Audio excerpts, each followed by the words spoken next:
mi smo v nekem hipnotičnem stanju, tudi premišljeno so nas v to speljali. Ne?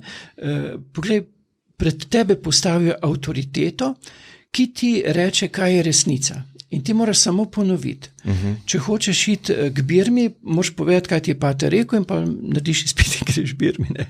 Ker imajo še te izpite. Če hočeš dobiti petko, moraš ponoviti, kaj ti je rekel predpostavljeni učitelj, in to je način manipulacije. In potem postavi pred tabo avtoritete. Mi smo navajeni ne uporabljati lastno glavo, lastni premislek, ampak smo navajeni pravilno ponoviti, da smo ustrezni. In to je način izobraževanja v sodobni civilizaciji. Ampak, glej, če mi rečemo, da je bil srednji vek mračen, potem smo mi v pedagoški temi. Kak je bilo v srednjem veku? Če bereš ti Tomaža Akvinskega, ki ga cerkev postavlja kot največjega teologa, ne? Če bereš v izvirniku, Tomaž Akvinski napiše najprej, zdi se, in potem on napiše svojo tezo. Pod to, kar napiše zdi se, ima napisan proti temu govori in napiše pošteno, kaj proti argumente. In potem z tezo in antitezo debatira in razpravlja. In kaj pa danes, ko se učimo Tomažu Akvinskem, tako je, to je resnica. Ne? Ampak kak je bil proces izobraževanja v srednjem veku? Torej, na ta način zdi se, proti temu govori, to so bila predavanja, so bila zanimiva, to so bila dinamična, predvsem so pa spoštovala človeka v njegovem osebnem, svobodnem razmisleku. In na koncu tega, kar je predavatelj govoril študentom, je bila vedno disputacija. To je bila pa debata med študenti, takrat so smeli uporabljati osebni razmislek. Ne? Verjetno govoriva o zelo malem deležu populacije znotraj srednjega veka. Seveda, kdo pa je hodil na univerze. To poslušal, ne poznam sicer toliko zgodovine srednjeveških univerz, ampak če se je tako dogajalo, je to odlično, ne? Ampak to je verjetno 1 promil ali pa še manj ljudi bili deležni. Ja, seveda. Večina je bila pa manipulirana. Ne? Enoumje je bilo, in tukaj je bilo z strani verjetno, kdor je imel takrat moč, pa primat, ne, kar je bila cerkev, rimokatoliška, znotraj Evrope. Ne? In to je bilo enoumje, ki ni dopustilo drugačnega načina razmišljanja. Ne? In zdaj v tem času smo sigurno osvobojeni tega, na nek način. Mava zelo jasne dve skupini ljudi, ne? Imamo stroko, pa to, kar sva prej kritizirala, pa imamo ljudi, ki grejo totalno proti temu, ne? In jim je dopuščeno, da govorijo. Ne? In to je izredno pomembno. Pomembno bi bilo, da se uvede veščina logičnega razmisleka tudi pri poučevanju, recimo, veruka in poučevanju v šolah. To pomeni, ker se sam sprašujem, zakaj hipnotično stanje ljudi, zakaj ljudje ne uporabljajo bolj osebni razmislek, zakaj se tako postavimo hitro na eno stran ali pa drugo stran, zakaj nismo v dialogu igrivi, zakaj ne govorimo o svojih spoznavnih resničnostih, ampak o resnicah. Ne? In potem na podlagi resnice lahko mi takoj začnemo kregati, ko bomo pa začeli govoriti, recimo, in bom šel na svojo firmo, ne, najprej jaz o svojih osebnih spoznavnih resničnostih, ne o resnici.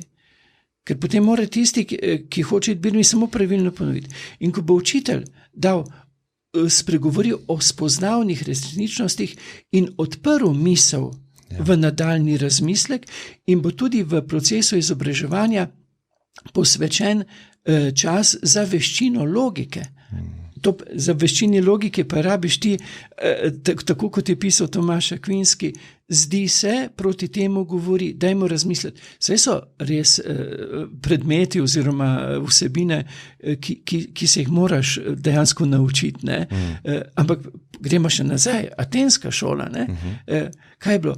Za atensko šolo, starogrško šolo je bilo, daj učencu samo temeljno znanje, potem pa se sprehajajo po stebrniku in učitelj zastavlja vprašanje tako, ne tako, da učenec pravilno ponovi, ampak da z vprašanji sprovocira dejansko podano mu vsebino za nadaljni razmislek. Zato so recimo znanje ni končno. Gre za to, da izstopimo iz, bi rekel, hipnotičnega stanja, samo ponavljanja, brez osebnega razmisleka, v odprtost, v dinamiko. Ko več ne bomo govorili, resnica je, ne bom jaz rekel, resnica pa je to, musliman bo rekel, resnica je to, pa se lahko sam stepemo. Ali pa na levi strani bo rekli, res je to, na drugi res je to, se lahko sam stepemo. Zakaj ne govorimo o osebnih spoznavnih resničnostih, ki nas pa odprejo v dialog, ki nas pa odprejo v dopolnjevanje, ki nas odprejo v nadaljno odstiranje razmišljanja, ki nas odprejo v človečnost, ki je v igrivosti. To imamo v cerkvi v podobi Boga kot Sveta Trojica. Se je skrivnost, Oče, Sin, Sveti Duh, kaj zdaj to? To je po človeško rečeno. Gre pa za dinamiko, gre za igrivost, predvsem pa je Bog ljubezen. In tukaj zdaj, to je en koncept, lahko družbeni koncept, moja osebna spoznavna resničnost, zato imam rad, recimo, prihodnji teden prije moj prijatelj musliman, izjemna zgodba njegovega življenja iz Bosne, sosed mu je pobil njemu najbližje brate, očeta, in potem, ko je bil na sodišču, je rekel ta musliman, je rekel, ko naj bi bil on obsojen na smrt, je rekel, ne na smrt, dovolj je bilo smrti. In potem, ko so opeljali tega morilca, je napotil v zapor, kar ni prenesel. Bo prišel, kaj hoče povedati, prijatelj musliman. Nedavno me je obiskal prijatelj menih pravoslavne cerkve. Sem rad to igrivost, to dinamiko. Nimam rad nekoga, ki mi bo pa govoril resnica, zdaj pa moš ti to verjeti, da sem pa jaz ogrožen in si ti moj nasprotnik. Ne. Začnimo govoriti o osebnih spoznavnih resničnostih, da bomo postali igrivi, da bomo postali dopolnjujoči. Ampak v tej smeri nas mora nekdo vzgojiti. Ker če bom jaz rekel, resnica je katoliško, to treba ponoviti, drugo je herezija. Če bojo v šoli rekli samo to, ne bojo pa odprli v veščino razmisleka, postajati moramo civilizacija dopolnjevanja, igrivosti, hudomušnosti, zezanja, smejanja. Jezus je rekel, postanite kakor otroci. In ko sem jaz odhajal od doma, mi je mama rekla, pa glej, da se ne boš imel preveč resno. Jaz sem se imel strašno resno dolgo časa, pa vem, da dokler sem se imel samo resno, sem druge ljudi moril za resnicami, ne pa jih odpiral v hudomušnost in v igrivost. V tej smeri pojdimo. Sam se trudim, se začne se pri meni, ne drugih, ampak pri meni, da smo igrivi, da smo dopolnjujoči. In meni to zelo pomagajo živali. Živali so vedno pristne. Zato so živali angelske.